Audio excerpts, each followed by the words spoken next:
Vilches, eu estou aqui com a Esther, que é a presidente do Sindicato das Escolas Particulares do Paraná. E a pergunta que eu estava fazendo para ela era justamente uma das dúvidas aí dos pais, né, Esther? Se esse período sem aula vai ser considerado férias. E como é que ficam os estudantes aí em junho e julho?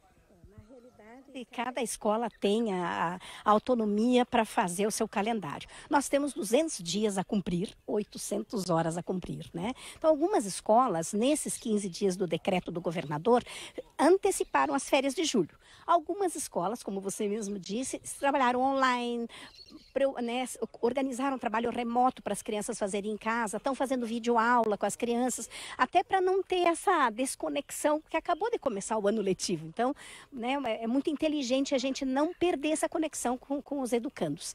Mas os 200 dias terão que ser efetivamente trabalhados. Então, nós ainda não temos no nosso Conselho Estadual um documento que nos autorize a fazer isso, né? Eu acredito que deva sair hoje, pelo que a gente sabe, né, do Conselho Estadual, mas as aulas terão que ser repostas. Então, como que a gente tem imaginado, né? Dia 20 nós paramos. Então, dia 20 vai ser reposto quando? Provavelmente em sábado, provavelmente em julho. Nós vamos até dezembro e, se necessitar, nós vamos até janeiro na rede privada para organizar esses 200 dias letivos. Os pais terão, sim, as aulas, né? Vai ser feito o calendário.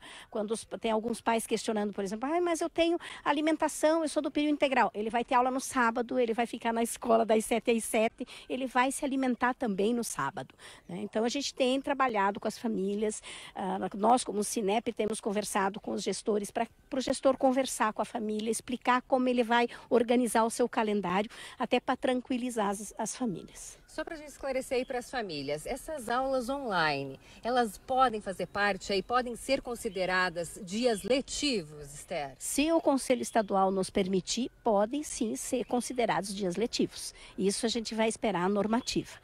Em relação à mensalidade, deve ser paga normalmente aí pelos pais mesmo com as aulas suspensas? Na realidade, os pais têm um contrato com a escola, né? E nós temos um contrato com os pais. Os pais têm a anuidade dos 12 meses e nós temos os 200 dias letivos que nós temos que entregar. Então, a gente tem falado muito isso para os gestores. O pai deverá pagar sim, até porque o professor, trabalhando online, trabalhando trabalho remoto, ele está trabalhando. E eu diria que ele está trabalhando até mais. Né? As escolas tiveram que adotar ferramentas, preparar os professores para todo esse processo. Então, não está sendo fácil para as escolas se organizarem. Então, o certo é sim pagar a mensalidade, até para essa escola não morrer e, quando a gente voltar à vida normal, que essa escola realmente esteja viva e que consiga atender a demanda. E como é que fica a alimentação, né? Paga pelos pais aí. Deve continuar... você paga? Cada escola tem feito de uma maneira. A escola que vai repor nos sábados, em julho e em dezembro, os pais estão pagando alimentação normalmente. Por quê? No sábado, essa criança vai fazer as refeições. Em julho, ela vai fazer refeição. Dezembro, ela vai fazer as refeições, quando ela estaria em casa. Então, os pais estão pagando normalmente porque as escolas já estão organizando esses calendários e justificando o porquê de pagar agora. Porque senão ele vai ter que pagar separado a diária no sábado, quando ele vier para a escola. Ô, Esther, o Vilches tem uma pergunta lá no estúdio. Vilches? Na verdade, Thaís, eu tenho uma pergunta para você, porque você tem filhinha pequena que fica na escolinha, Thaís. Queria saber se é o teu caso e como é que você está lidando com isso. É verdade, tenho sim uma filha de 4 anos que está na escola, e antes de entrar aqui no ao vivo, eu estava justamente perguntando para a Esther, essas eram as minhas dúvidas, se eu precisava manter a mensalidade, manter a alimentação, e é justamente, eu acho que são essas as questões que os pais têm dúvida. Então, cada escola também tem um critério, né, Esther? Quando a gente fala de um pequenino, né, a gente tem que pensar o que essa escola está fazendo para esse pequenino.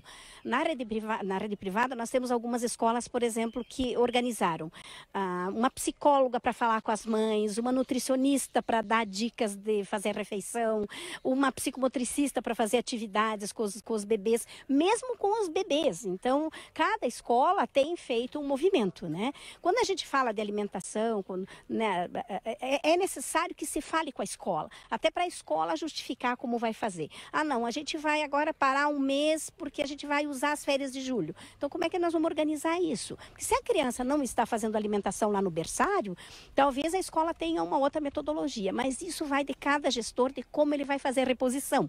E quando a gente pensa nos nenéns, a gente também pensa, será que vai ter reposição, né? A mãe, será que não vai ter que trabalhar dezembro, janeiro? Provavelmente a mãe já tirou as férias agora, muitas mães tiraram férias agora. Então, isso cada gestor vai organizar, e eu diria assim, que o pai precisa sim conversar com a escola. Essa escola ela vai continuar viva quando a gente sair desse turbilhão. Ninguém esperava que a gente teria que ficar em casa, preso. E o que mais complica é que nós estamos presos. Nós estamos numa prisão com os nossos filhos, nós não estamos de férias, nós não podemos sair passear com eles, nós estamos presos, né? E aí vem também toda uma questão emocional que a gente tem percebido, né? A gente tem uma demanda bastante grande lá no sindicato dessa questão emocional dos pais. Está muito difícil para os pais, né, atuarem como pai, atuar como faxineira, como cozinheira e também como pedagoga, né? Porque a pedagoga dá aula online, mas não está ali para pegar na mão do pequeno. Então, temos aí umas demandas, mas eu acho que o diálogo, o bom senso e principalmente nesse momento, né, todos os pais serem éticos, como também a escola deve ser ética com as famílias. Tá certo, Esther. Muito obrigada aí pelas informações. E é isso, né, viu, José? Cada pai aí conversar com a escola do filho e olha, haja criatividade para entreter esses pequenos em casa. Lá em casa eu te digo, a gente está tentando manter o cronograma de ensino que a escola envia no início da semana. É com você aí no estúdio. Valeu, Thaís. Obrigado pelas informações.